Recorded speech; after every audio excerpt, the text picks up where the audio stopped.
Friends, బాగున్నారా? మీరు ఎంతో బాగుండాలని కోరుకుంటాను. ఈ రోజు మన వీడియోలో అలసందలు బీరకాయ కూర చేస్తాను. అది ఎలా చేయాలో చూపిస్తాను. ముందుగా అలసందలు తీసుకోవాలి. ఒక చిన్న కప్పు నిండా అలసందలు తీసుకోవాలి. మనం అలసందలు తెచ్చుకున్నాం అనుకో, ఇలాంటి గాజు సీసాలకు తీసుకొని మూత పెట్టుకుంటే చాలా రోజులు నిల్వ ఉంటాయి. ఇప్పుడు దీంట్లో పుచ్చి అలాంటి ఏమి లేకుండా, రాళ్లు లేకుండా శుద్ధంగా చేసుకొని కడిగి ఉంచుకోవాలి. ఈ విధంగా శుద్ధంగా కడిగి మళ్ళా నీళ్లు పోసి ఒక 2 గంటల సేపు నానబెట్టుకోవాలి. 2 గంటల తర్వాత ఈ విధంగా నాని చూడండి, ఇట్లా నానాలి. నానిన తర్వాత మనం పెద్ద బౌల్ తీసుకోవాలి. 1.5 కప్పు వాటర్ పోసుకొని సాల్ట్ వేసుకొని బాగా ఉడికించుకోవాలి. స్టవ్ వెలిగించుకొని మూత పెట్టుకొని ఉడికించుకున్నాం. అలసందలు ఉడుకుతా ఉన్నాయి కదా, 1/2 కేజీ బీరకాయలు తీసుకున్నాం. ఈ 1/2 కేజీ బీరకాయలు శుభ్రంగా ముందే కడిగేసుకోవాలి. కడిగేసిన తర్వాత పైన ఉన్న తాట తీసేసుకోవాలి. ఈ తాట కూడా ఊర బాగొట్టుకోకుండా ఉంటే చట్నీ చేసుకోవచ్చు. ఫైబర్ ఉంటది బాగా తాటలో. ఈ విధంగా పై పొట్టు అంతా తీసేసుకోవాలి. ఇప్పుడు ఈ కొస ఉంది కదా, ఈ కొస కట్ చేసుకోవాలి. ఈ ఒక పక్కన పెట్టుకోవాలి. తర్వాత మనం ముందుగా ఇంత తీసేసాం కదా, మీకు గనక ఓపుకుంటే ఈ తాట అంతా బాగా శుభ్రంగా కడుక్కొని ఎండు మిరపకాయలు వేసుకుని జీలకర్ర వేసుకుని చట్నీ చేసుకోండి, చాలా బాగుంటది. బీరకాయ పొట్టు పచ్చడి, దీంట్లో ఫైబర్ ఉంటది, టేస్ట్ గా కూడా ఉంటది చేసుకుంటే. ఇవి ఉన్నాయి కదా, ఆ కొస ఈ కొస కట్ చేసుకోవాలి. ఈ విధంగా ఉన్నాయి కదా, కట్ చేసేసుకోవాలి.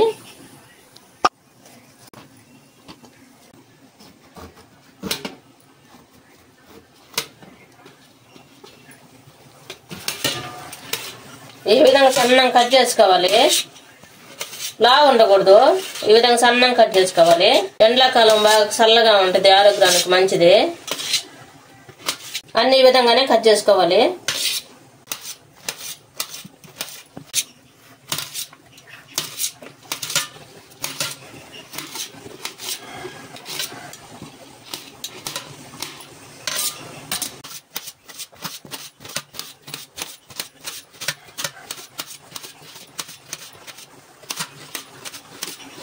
బీరకాయలన్నీ ఈ విధంగా కట్ చేసుకోవాలి సన్నంగా. ఈ పక్కన పెట్టేసుకొని ముందు మళ్ళీ ఉల్లిపాయ దొరుకుకోవాలి. ఉల్లిపాయ తీసుకోవాలి.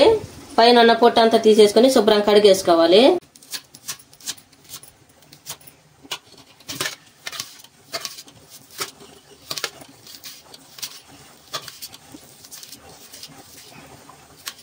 ఈ విధంగా కట్ చేసుకోవాలి. అందులో ఉడికినలేదో మూత తెచ్చొద్దాం.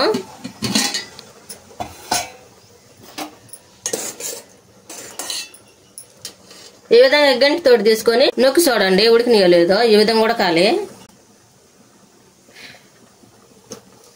ఇప్పుడు స్టవ్ ఆఫ్ వేసుకొని దించేసుకోవాలి. ఈ బీరకాయ కూర కోసం ముందుగా స్టవ్ వెలిగించుకొని బాణలు పెట్టుకోవాలి. బాగా వేడైన తర్వాత ఆయిల్ వేసుకోవాలి.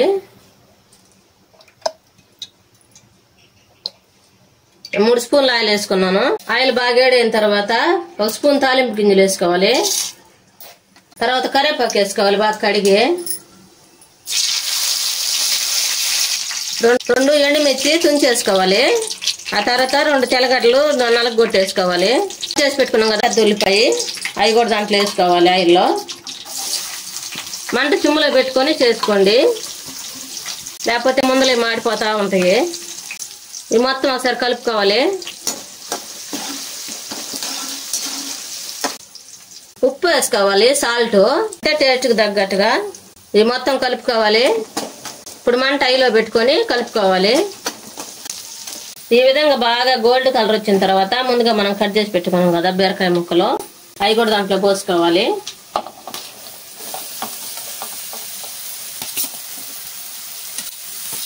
ఇది మొత్తం కలుపుకోవాలి. ఆయిల్ అంతా కలిసేటట్టుగా కలుపుకున్నాం అంటే మొత్తం ముక్కలు తొందరగా మగ్గిపోతాయి. ఈ విధంగా కలిపిన తర్వాత మూత పెట్టి మగ్గించుకోవాలి. బీరకాయ ఉడికిందో లేదో మూత తెచ్చొద్దాం. ఇది మూత తీసుకొని అప్పుడప్పుడు కలుపుకుంటూ ఉండాలి, లేకపోతే అడుగు అంటుకుంటది. ఈ విధంగా అంతా మగ్గింది కదా,